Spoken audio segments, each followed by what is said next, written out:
Stop that.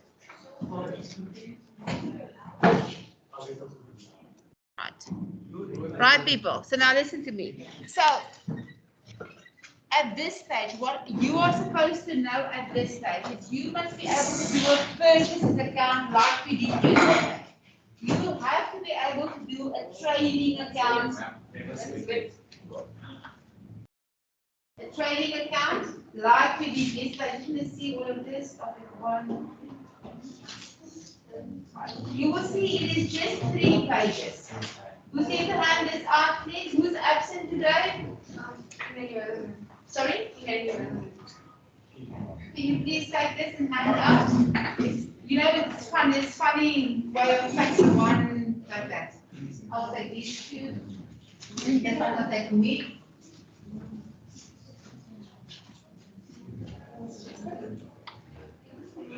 It's 3 pages. This is now the next part of this work, and this part we're going to do is in preparation for what we're going to do in grade 12 when we get to inventory systems again. In grade 12, they are seldom going to ask you to show a purchase account. Seldom, they can ask you to calculate the gross profit, then you can use the trading account as a calculation. They seldom ask you accounts, they ask you calculations most of the time, using different inventory valuation systems. So this is where we have to start now. I think this is very well set. This is the only reason why I'm using this, because it's really very well prepared, this specific part by the WCED.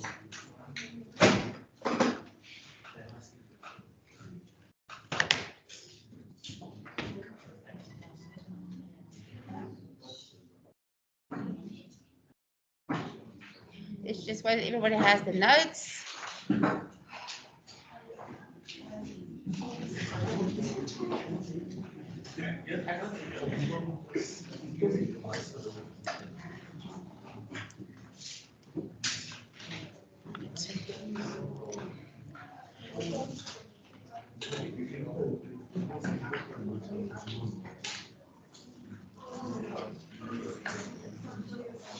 Right, who's missing today?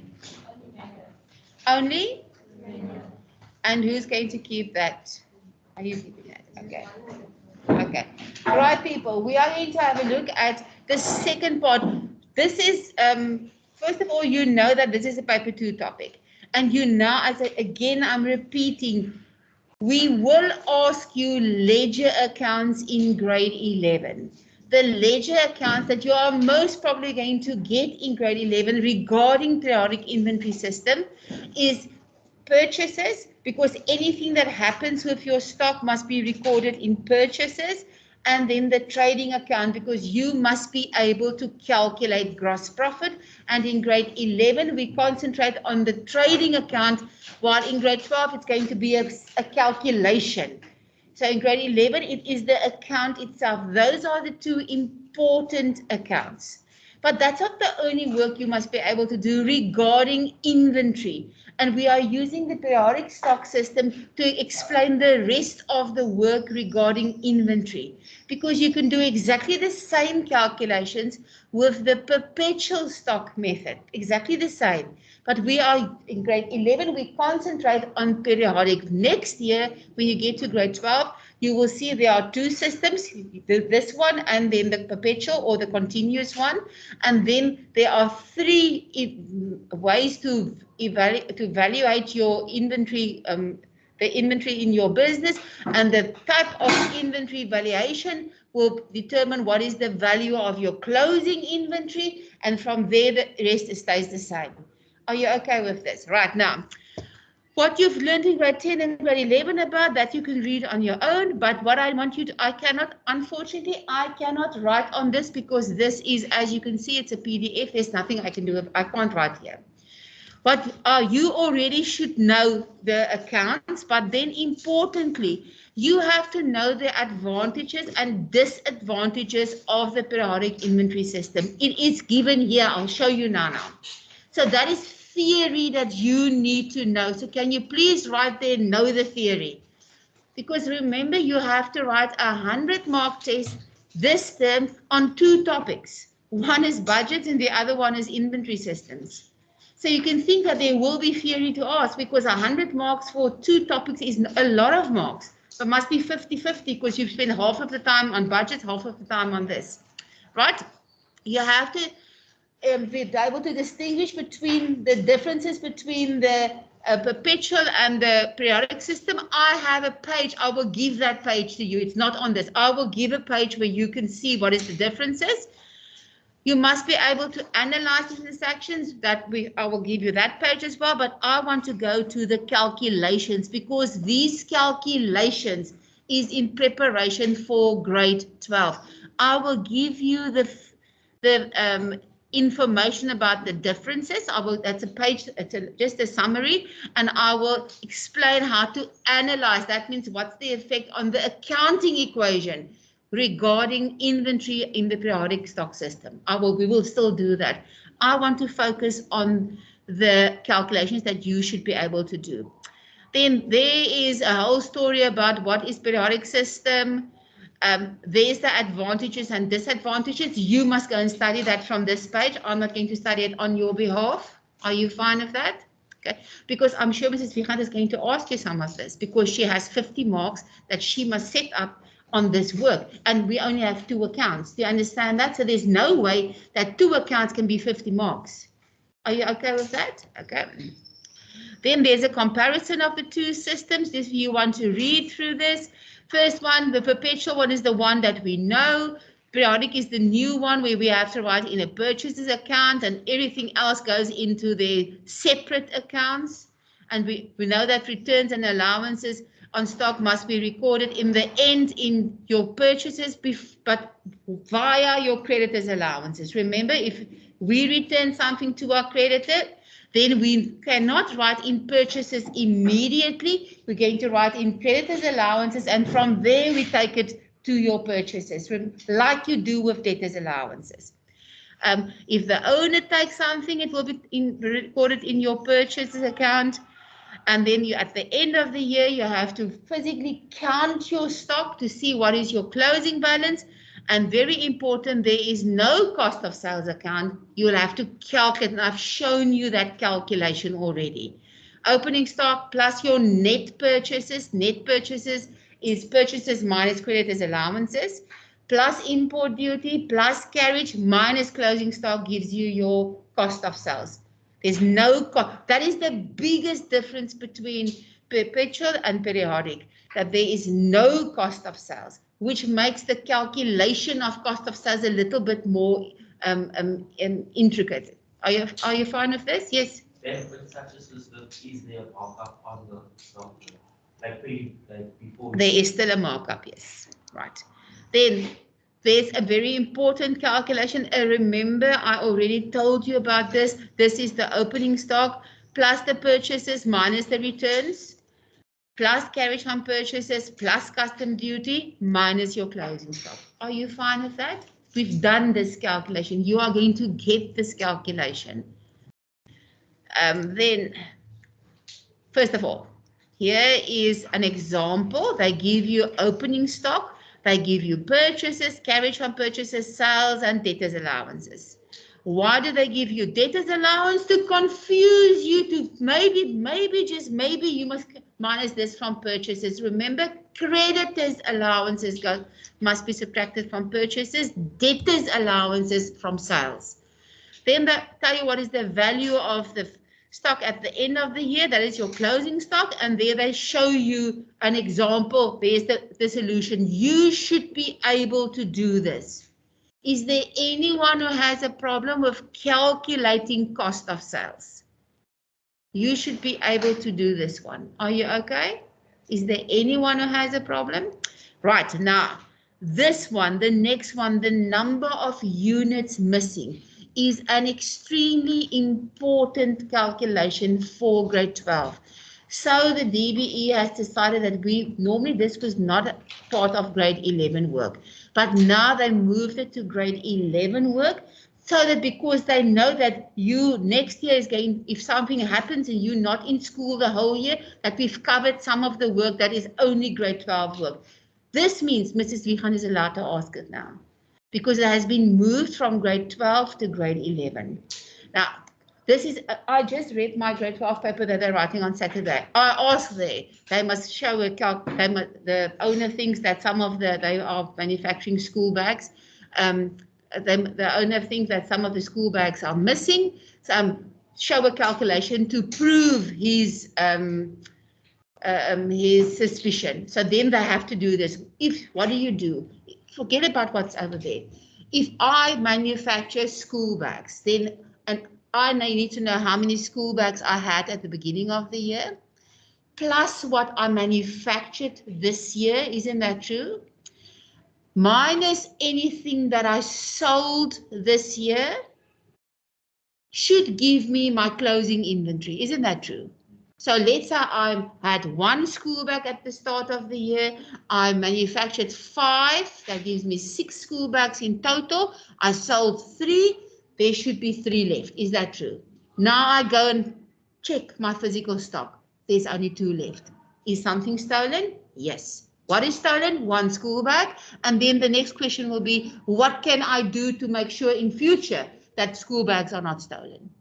Are you fine with that, people? Do you understand this? So this is, how do we do this? This is now, they are manufacturing. This is just a normal business for you. You start with the opening number of units, plus whatever we purchased, minus if we returned anything, because then we don't have that to sell anymore. Isn't that true? Minus the units that we sold, minus our closing units will tell you how many units are missing. Do you understand that? So let's go through this again. I had 1 school bag. I bought 4. That gives me 5 bags to sell. I returned 1, so I have 4 bags to sell. I sold 2. There should be 2 left, but I only have 1 left. So how many was stolen? The 1. Do you understand this? This is a simple calculation. Are you all fine with this? Okay, there's an example. Obviously, you will have to get units, and then in the end, if you have the amounts, they can tell you what is the value of the, because this is now stock that is stolen, that will be your trading inventory deficit. What is the rand value of your trading inventory deficit? Then you will do the same, but just with the amounts. Do you understand this? So in this example, the opening stock was 890 units. Doesn't matter what kind of things it is. We bought 1,500, so that was added to the opening stock. So in a perfect world, we have 890 plus the 1,500. That is what we can sell. But they tell us that we are returning 13, so that 13 we won't be able to sell because we don't have it anymore. Are you okay with that? Then how many units did we sell? 2157. And if you get up to there, you will see that your answer is now 210. In a perfect world, nothing was stolen. You should have 210 units. How many units do you really have? 190. So how many units were stolen? The 30 units. Do you understand this? Are you fine? This, you don't have to be, you need a simple, you don't need to fancy, you need a simple calculator for this one. Are you okay with this? Okay. So that is an example that you should know the number of units that was stolen. Right. Now, yes. So it will be trading inventory deficit, or it will be loss on trading inventory. Okay. It's because it's inventory that's missing. Okay. Are you fine? Right. Now, you now in class, you have to do activity 1. They ask you to calculate the following. So calculation means you don't have to do an account. You can, if you want to, use an account. If you really want to, you can do that. You can if you want to, but you don't have to use an account. You can do a calculation. This plus minus. Do you understand that? But important, you have to show your calculation, because the answer on its own, if it's right, you get the full marks. If the answer is wrong, then I go and look here to figure out what is it that you did wrong, and I can give you some of your marks. So I'm going to freeze my screen here. Oopsie, I'm going to freeze the screen here where you can see all the information. I'm going to do mine on a Word document because I can't type in here, and then we'll take it from there. I'm going to give you You have to do all three. Cost of sales, gross profit, and markup achieved. Markup achieved, you should know by now, that is your gross profit on cost of sales times 100 over 1. Because that is the profit markup. Markup is the profit that you are going to receive. And the profit is obviously the gross profit, because gross profit is the profit on your sales, on cost of sales, because you calculate profit on your cost price, and cost price is cost of sales. Okay, I'm going to freeze my screen there. I'm going to do mine. And then we look at it from there. I just want to get a Word document for myself.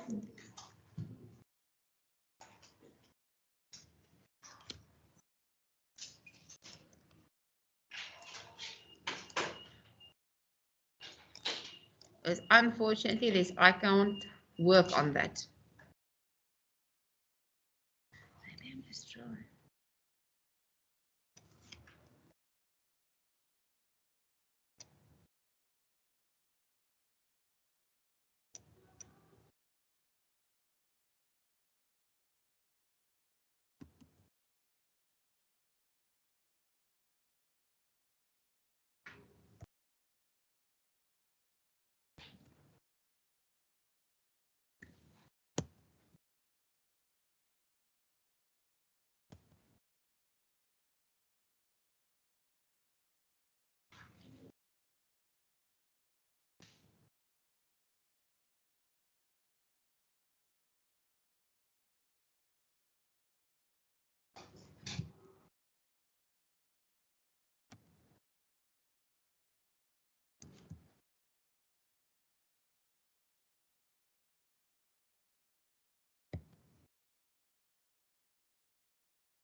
Are you done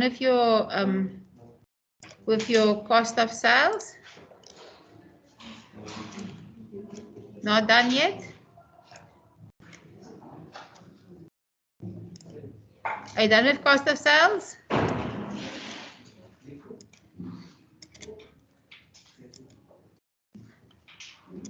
Right. Who's done with cost of sales? What do you have? Yes. What do you have? Who has another amount? Troy, what do you have for cost of sales? I have 112,000. What do you have, Chloe?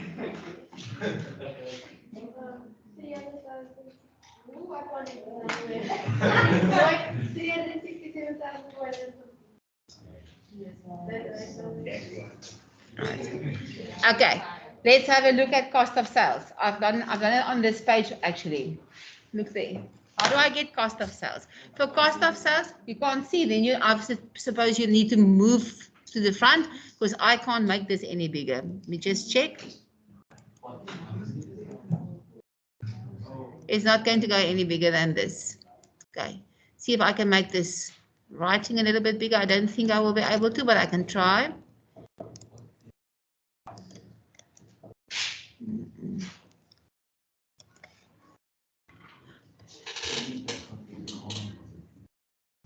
Okay, now let's see. Can you see that? Please check there. Cost of sales will be your opening stock. Remember, the opening stock was supplied 56,000. Is that right? Plus your purchases. The purchases was 342,000.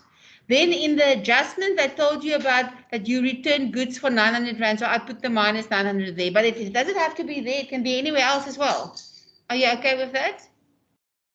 Then plus this 12,700 was, let me just get my page here.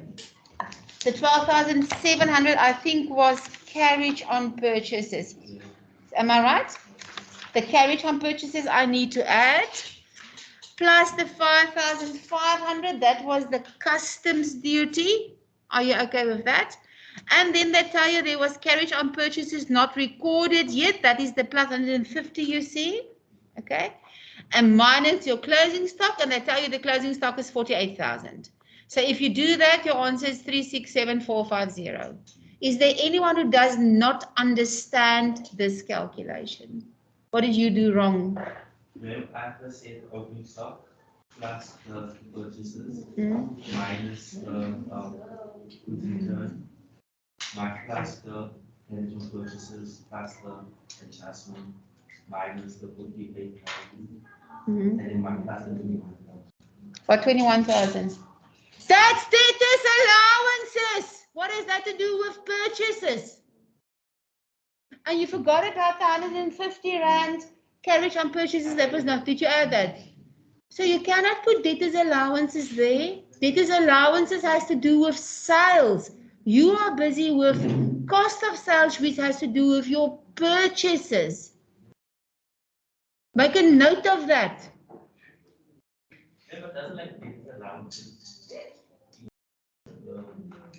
It decreases the sales. It has nothing to do with purchases. It has nothing to do. They ask you to calculate cost of sales. They did not ask you to calculate the gross profit. When you do gross profit, then you must take sales minus it is allowances minus the cost of sales. Who else made that mistake? The 21,000. Okay. Are you all fine with this? Is there anyone who wants me to explain this again? Tristan, are you fine? Lauren, is yours right? Did you get it right? Okay. Now you must do the gross profit. Do the gross profit. Yes.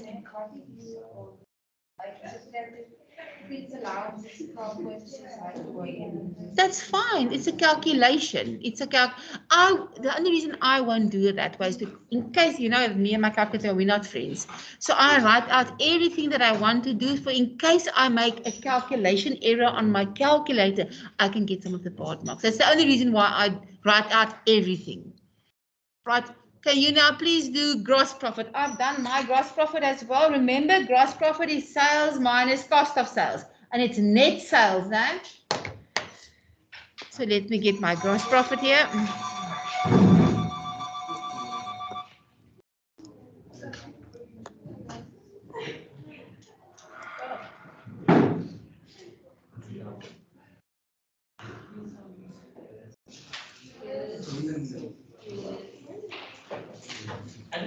You have one more period.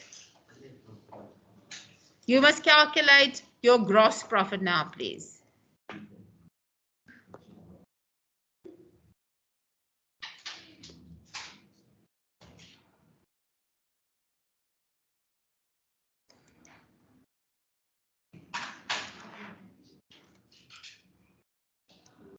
I'm going to ask you, what is your gross profit?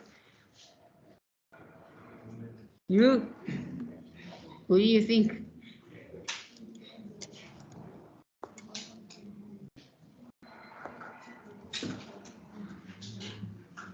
Are we done with gross profit?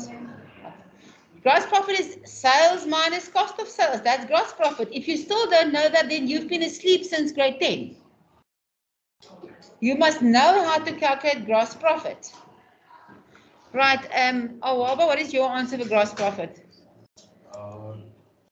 31655. What is yours, Dylan?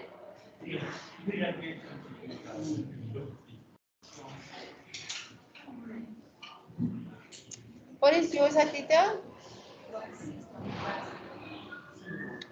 What is yours, CC? 316. Okay, can you, who does not have 316550? Nee, dit is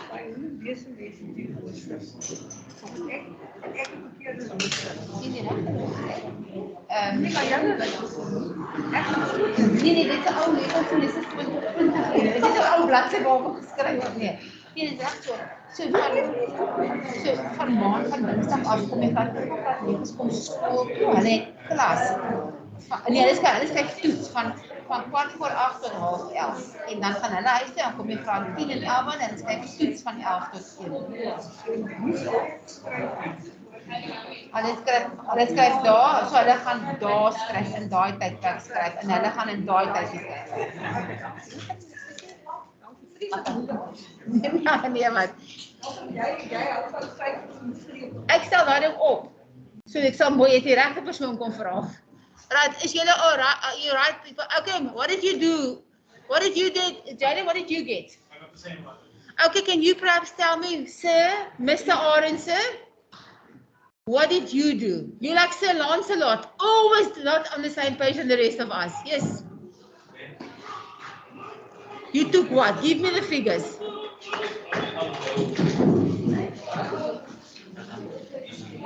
Okay, tell me your calculation. Let me see.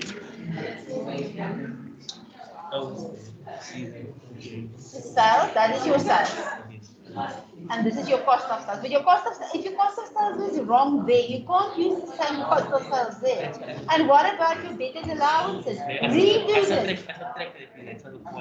Okay? And then you can't use this was wrong. If that is wrong, this is wrong, then that will be wrong. Okay. You lazy Dylan. Yes, you are. Right, there is my gross profit. Please check and see if you don't understand, or Dylan will help you. Then I don't want you to help them. Right, there is my gross profit. It is sales minus cost of sales. You should know that from grade 10 already. And sales is sales minus the debtors allowances. In this case, they gave you cash sales and credit sales, but it's still all sales. Minus the debtors allowances, and then minus the cost of sales that you've calculated in number 1, gives you your gross profit. Are you okay with that? You must be able to do these calculations. Last one, the percentage markup achieved. Markup is your gross profit on cost price. That is markup. So can you do that one for me, please? I'm going to do mine. You can do yours.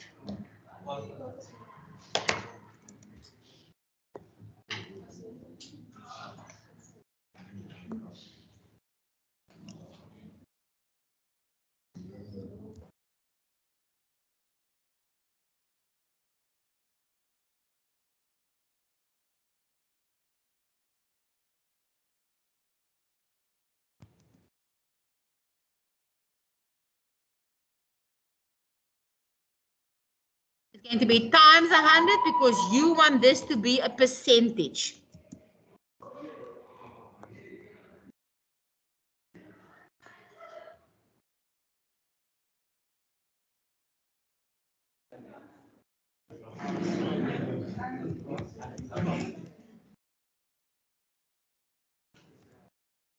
Remember, you always approximate to the nearest one decimal, nah? It's one decimal. One decimal.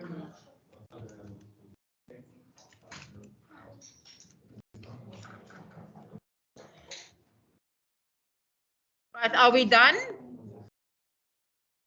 Oh, yes, sir, already. Oh, you know. Wait. Right. Who's done? What is your answer? What is your answer? Right. 86.1%, is that right? Actually 86.14, but you must approximate to the nearest one decimal. Right. Is there anybody except Dylan who does not understand this? Because Dylan doesn't know the basics.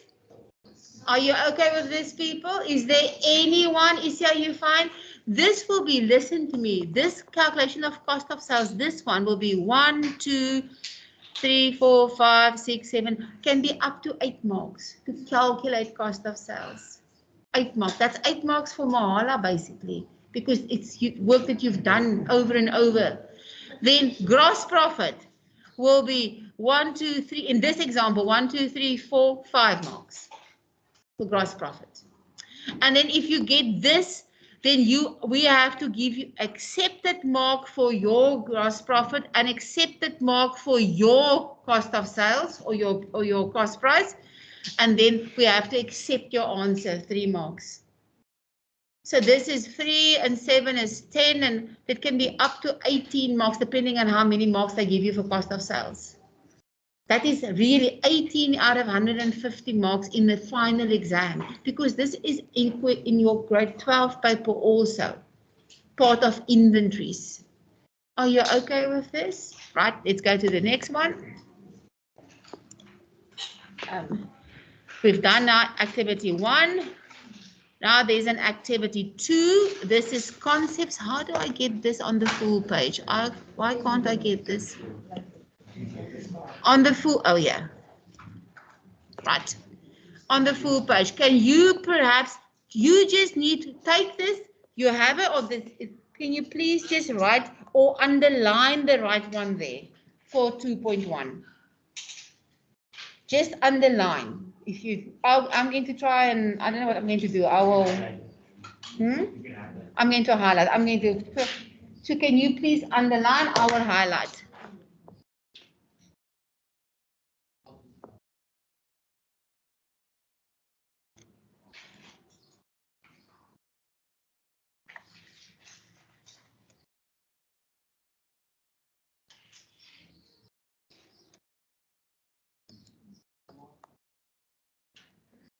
I can't highlight here.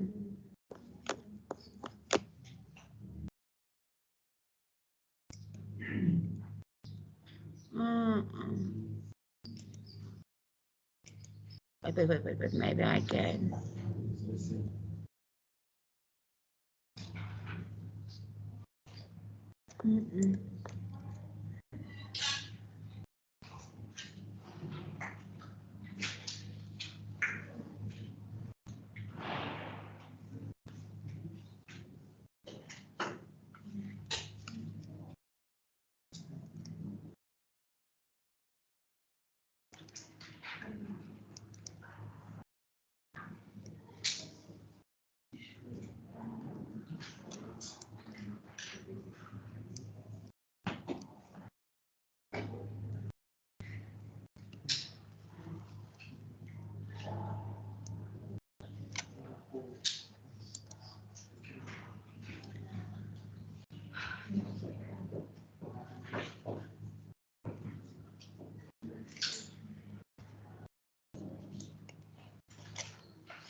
Okay, are we done?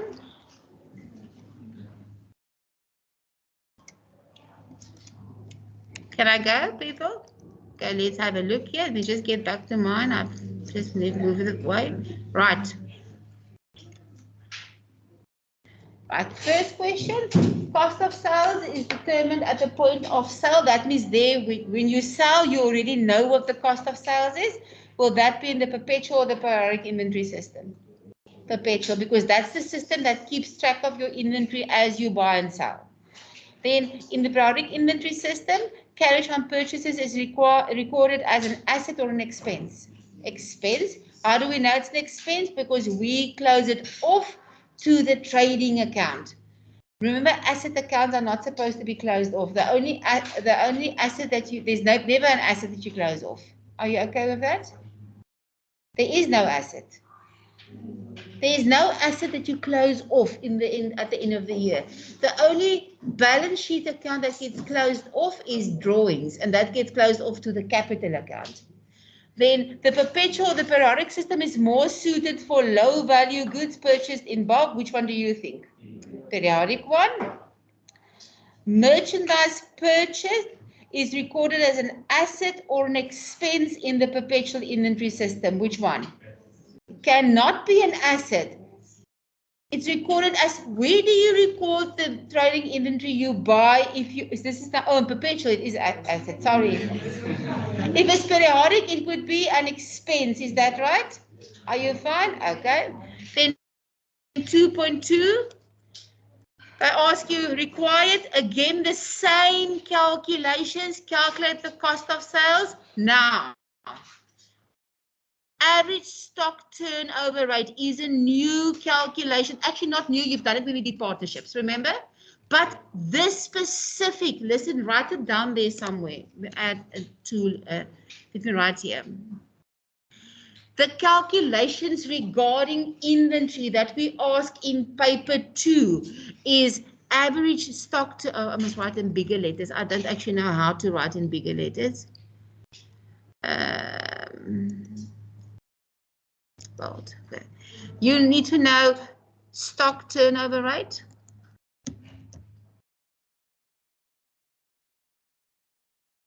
That's the one, and the other one is days stock on hand. Those two calculations you need to know when we get to paper 2. These two calculations are extremely important regarding stock. Remember, you do have that sheet, that formula sheet, but that formula sheet means nothing if you don't know what the formula is. Do you understand this?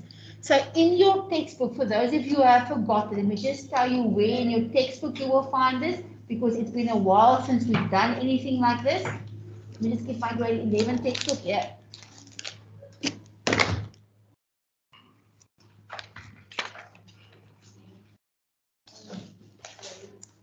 Right, where will you find this? On page 261 in your textbook, 261, you will find the formula for stock turnover rate. That is your cost of sales divided by the average trading stock. So let me write this here. This is cost of sales divided by average stock. And then times 365 if you want your answer in days. Are you okay with that? Times 365 if you want your answer in days. If you want to know what your answer in months is, then it's times 12. Do you understand this? Yes. This calculation means how many times in 1 year do you sell all your stock. That is what stock turnover rate means. And obviously, the more times you sell your stock in a year, the bigger your profit is. Because every time you sell, you receive a bit of profit. Do you understand this? So stock turnover rate is a very important calculation in real life. If you have a clothing shop, then your stock turnover rate should at least be 3 months, because every 3 months it's a new season. Do you understand that? If you are fruit and veg, then your stock turnover rate should be 365 out of 52 weeks of the year, because you're not supposed to keep the fruit and veg for longer than a year. Do you understand this? So it depends on what type of business you have. What are you selling? If you are a material shop, you just sell material, then it doesn't really matter that you're supposed to sell it within 4 times in a year, because people will in the winter sometimes make clothes for summer. Do you understand this, people? Do you understand? So stock turnover rate means how many times in 1 year do you sell all your stock? And the more times you sell it, the bigger your profit will be. Because every time you sell your profit, you make a profit. Do you understand this? Okay. Then days stock on hand in your textbook. That is, I just want to give you that's just the opposite one. It's average stock divided by cost of sales. This is on page 262. And the formula is average stock. I will get now what is average stock. Divide by average, should just have one stock. Divide by cost of sales.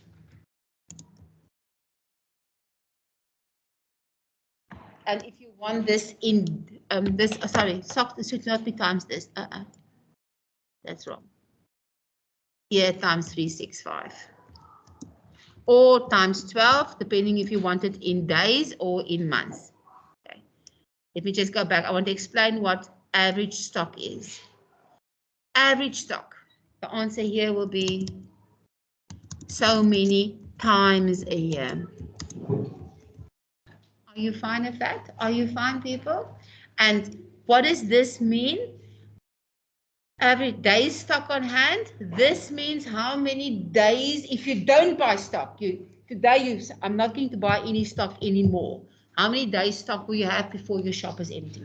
That's what the days stock on hand is. Do you understand that? Again, that is a very important calculation, because if you are Pick n Pay, you know that your fresh fruit and veg, you shouldn't have more than 7 days stock. But the tinned food, canned food, you can have 6 months stock, because nothing will go wrong there. Do you understand this, people? Are you fine with this? What is, for those of you who don't know what average stock is, I'll just move up this little bit. Stock is really opening stock. And just see here. Plus closing stock.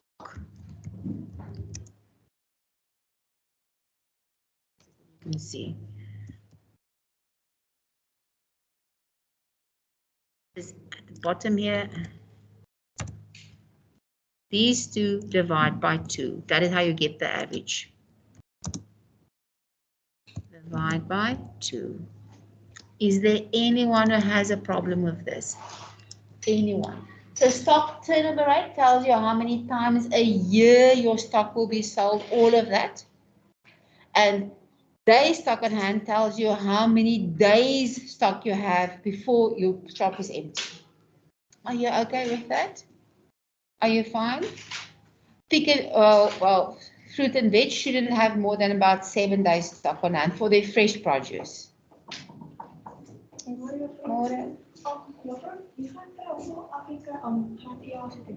Ek het 18 en dis almal Engels.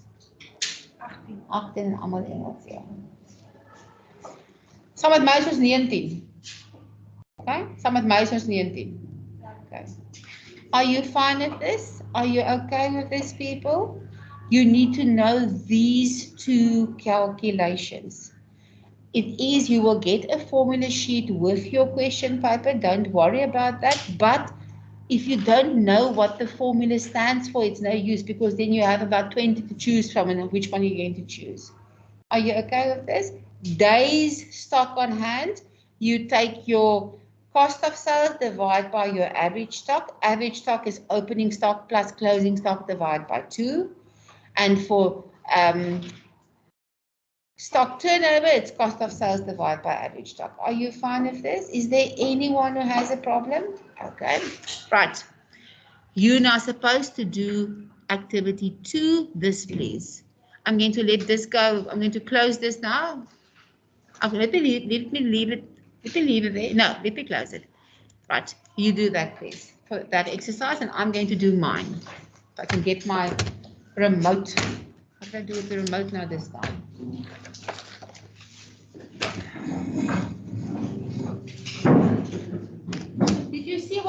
Oh, yeah. Yes. Sorry? I can't hear you. What pages? When it's break, I'm just going to do this. Yes. The line is long. Use it now. Yeah, sure. Right. Can you please do this? The cost of sales and the calculate the average stock turnover rate. Just do 2.1 and 2.2 first. 2.1 and 2.2 first. Cost of sales and then average stock turnover rate. Cost of sales, by now you should know that is what it is. Remember, if they want the cost of sales, you need to work with the amounts. For cost of sales, we need an amount, not a number of units, the amount for cost of sales.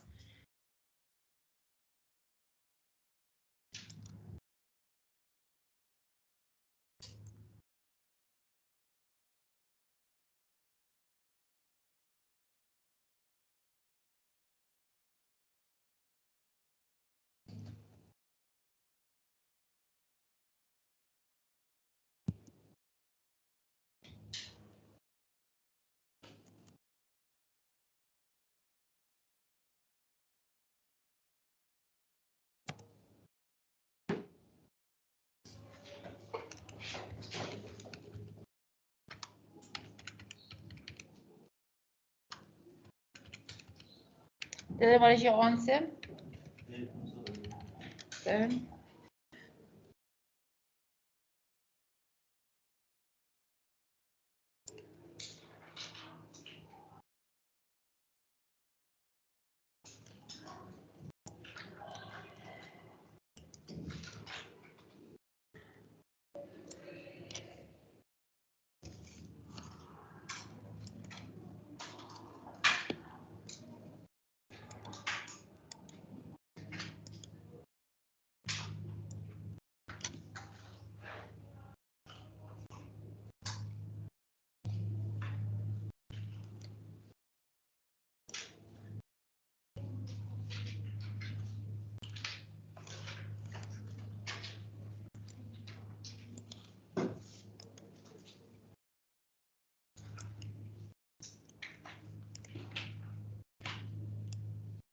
Question 2 is the average stock turnover rate.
What do you get there for cost of sales, people? What do you get, Dylan? 514,800, is that right? Is there anybody that has a problem with this? Is there anybody that has a problem with that? Okay, let me just quickly show you mine. For those of you who don't know, what did I do? I had to take the opening stock, the 19,200, plus the purchases of 756,000, plus the carriage on purchases of 75,600, minus the closing stock of 336,000, gives me 514,800. Is that right? Okay, now calculate the stock turnover rate.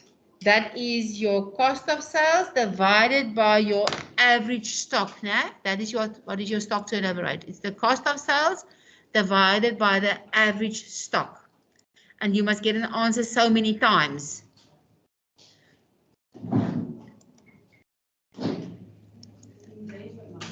No, stock turnover rate is how many times a year. The days or months is the number of days stock or number of months stock. You will read, if they ask you number of days, the answer must be in days. If they ask you number of months, then the answer must be in months.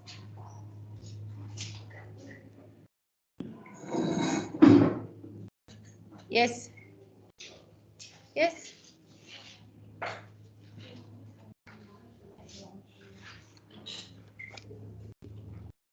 Are we done?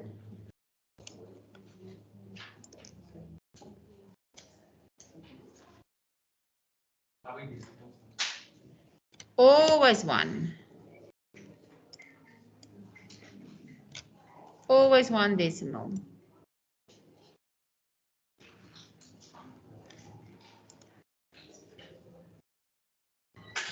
What, how many times do you get, Shanice? Right, what did you get? 2.9. There's the answer. I have to take the cost of sales, which you've just calculated, divided by the average stock. Average stock is opening stock plus closing stock, divide by 2 or times 0.5. It's the same thing. So I used times 0.5.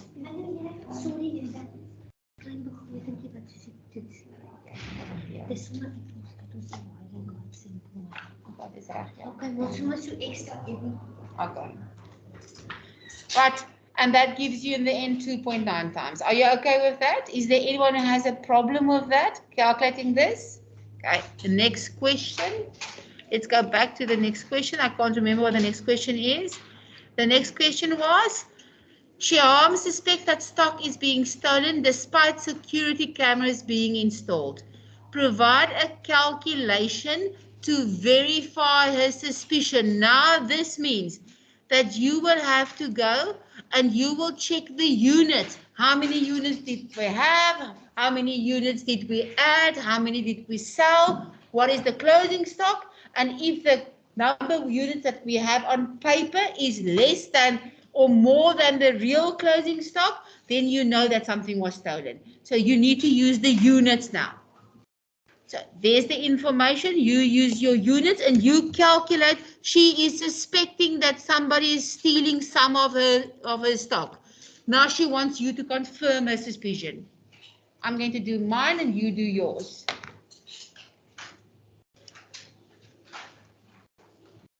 This is really grade 12. We ask in grade 12 exactly like this. Explain how many units were. Are you sure that are you sure she is right? 160 plus 100.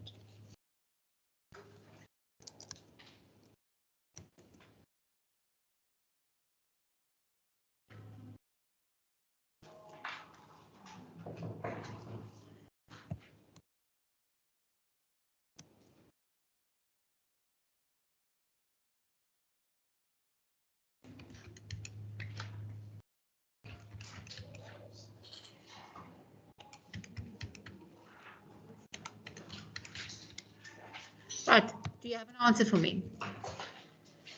You all have an answer for me? Not yet, it's okay.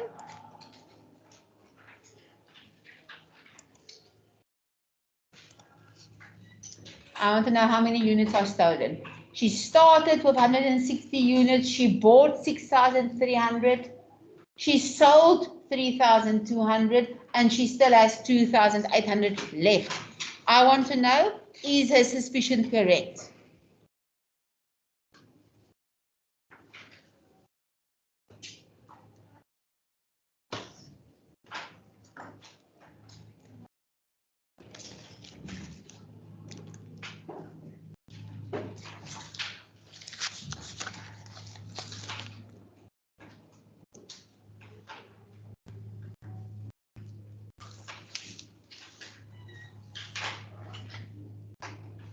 Are you okay? Are we done? Troy, how many is the suspicion correct? Is our good someone? How many units were stolen? 160. Who did not get 460? Did you get 460? There's the calculation. She started with 160 units. She bought 6,300. So she had in total to sell 160 plus the 6,300.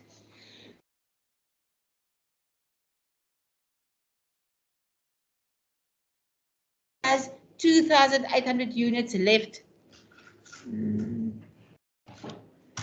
It just record this again. Still recording. Okay, it's still there, right? So she still have 2,800 units left. So now, how many units is missing? The 460 units. Are you fine with this? Is there anyone who has a problem? Anyone? Right. Next step. Now you think of things she can do to control to control her stock better. You need to think of two things. Now, this is now your time. Remember, this is the internal control. So this one, you have to write something about the physical security, but not everything can be on the physical security. My first in is always division of duties, which means the person who orders the stock is not the same person that receives the stock. Are you fine with that? That's always my first one. And then I will write something about the physical security. Okay, I'm not done with it. So that is homework for tomorrow. I see you tomorrow. I think that is the whole thing. Tomorrow I'm going to let you do, Mrs. Vihan just gave us something she just told me. This is similar to the test. It's a budget question. And then next week she's going to give us a question similar to this for the test. Okay? So you just do 2.2.3 for homework. Philip, I can help you now.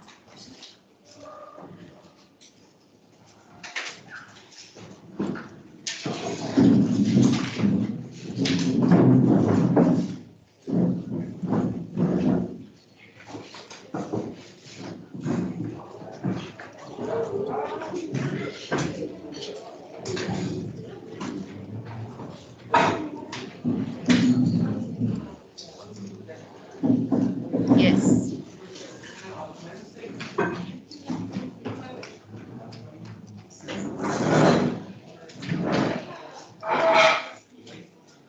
Let me just get rid of this.